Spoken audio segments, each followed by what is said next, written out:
going on, guys? And today we're talking about Yuki Kawamura, that Japanese stud who's about 5'8", 160 pounds. If you guys didn't know, I'm an NBA credentialed reporter and I run a scouting service for G League teams and, smaller divisions overseas, like we're talking Hungary, Romania, some Australian teams, just smaller teams and budgets. And Yuki's been a guy that I can't tell you who, but a lot of teams have shown interest in him, and I can't tell you what leagues, but he currently plays in the B League and in Japan, and he's been balling out for FIBA World Cup.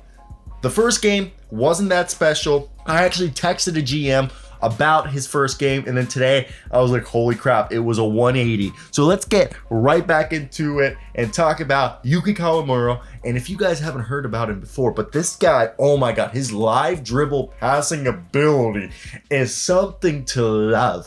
All right, this guy, I've said it before, if everything goes right, he could be like a JJ Barea, Facu Pazzo type player. Like, I really think the JJ Barea is a good comparison for him.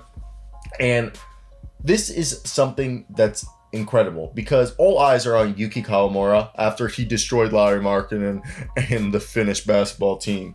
As he hails from Japan, Yuta Watanabe is the only other team, guy on the team that you might know besides maybe Josh Hawkinson. But, a lot of the players in Japan, you guys might not know about them. But Yuki is putting himself in front. He literally looks like Ricky Rubio out there when he passes. And he's this sensation that is so young. If you guys did not know, our man Yuki, number 5 on the floor, is at the ripe age of 22 years old, like just turned.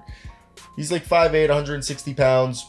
And he's a guy who has this combination of agility, finesse, and court vision that is so rare for a player of coming from Japan. People, we haven't really seen that. Also, did you guys know Dwayne Casey's has been going to Japan to run summer camps since the 1990s every summer? I want to ask Yuki if he ever went to Dwayne Casey's summer camps.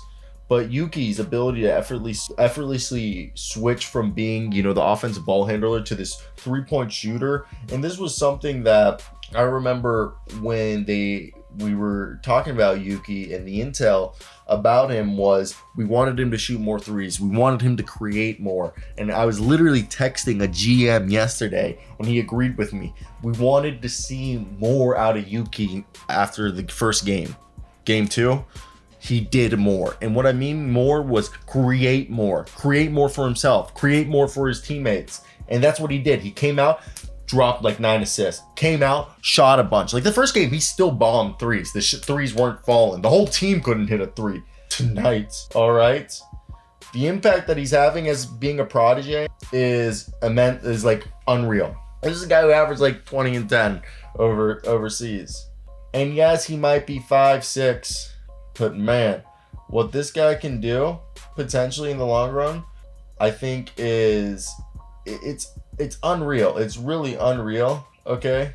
That when you think about like Yuki, a guy who, the intel on him, it's really good. He plays hard. He wants to, keep moving up. And I think for him, he was the MVP first off of the B League. He's a guy who's embraced the role off the bench. He's bilingual, and I think a lot of people don't realize him, but he could be Jacob Gilyard. I don't get why people I think he definitely can be that. Like, the guy looks like he has very high goals. His positivity, his focus. There's so much information I have about Yuki Kawamura that I literally just can't share it with you guys because it would it would screw me over with teams. But I have a couple documents in front of me that I've said a couple things from these documents that I can't, but they're fine. It's very vague, but let's see what else I can tell you. And the thing is we're, in the game against, what was the first game? New Zealand. He wasn't bad. He wasn't bad against New Zealand in one of those exhibition games either. I just think, you know, on the national team, he's coming off the bench, and his job, and he's shown that he can do this, is to change the flow of the game. And he plays with a chip on his shoulder, and he's proven that he can be that guy, that he's super quick. We can't even explain how quick he is.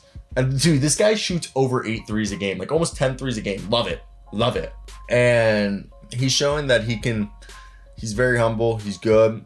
And the cool thing is he's supposedly a really good guy, really humble, and people talk very well of him. Again, guys, I wish I could tell you more about, because I kind of know where Yuki's going. I kind of have an idea where Yuki will be. Like, I definitely know where Yuki's going. And I wish I could tell you guys that, but I can't, okay? But when the news breaks, I'm gonna make sure, I'm probably gonna text the person right now and be like, when everything's Gucci, let me know, because I want to be there to break the news. So I'll keep you guys with that one. But this is a guy who you need to keep watching for, because I think he's going to be playing on basketball near you very soon.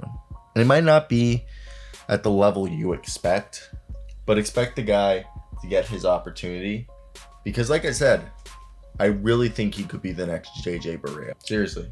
Like, I don't even kid about that. It's honestly, when you look at a guy like this, as the FIBA 2023 unfolds, Yuki Kawamura's journey is, like, obviously far from over. His performance have attracted the attention from scouts around the world. Like, I'm telling you, people are watching him. G League draft is coming up. And most teams have used their exhibits. And personally, I would give him an exhibit 10. Obviously, I'm not a general manager. There's more that goes into exhibit 10s, etc. than this. But I personally think he's the type of guy that needs to be, if he does not get an exhibit 10, I'm just going to tell you guys this right now. He's going to be drafted in the G League. If he does not get an exhibit 10, he's going to be drafted in the G League draft in October. I can tell you guys that much. So keep watching. If he continues to play like this, he's going to get a contract before the G League draft. And I've told people that should give an exhibit before, because he's going to do what he's doing right now. So I am actually a little upset if he doesn't go to the team that I hope he goes to, because that won't be my fault. Seriously, that won't be my fault, because I did everything and I said it. So I just wanted to add right here that Yuki is going to be a guy that I definitely think will be playing in America, and this international stage is what he needed to showcase. I mean, the guy was MVP at 22. He's like 5'8", and he's just so much fun to watch. Let me hear your thoughts down below, but that's it from me. Hit that like and subscribe button if you've made it to the end of the video, because if you did, that means you liked it, so you better have a good one. Peace out.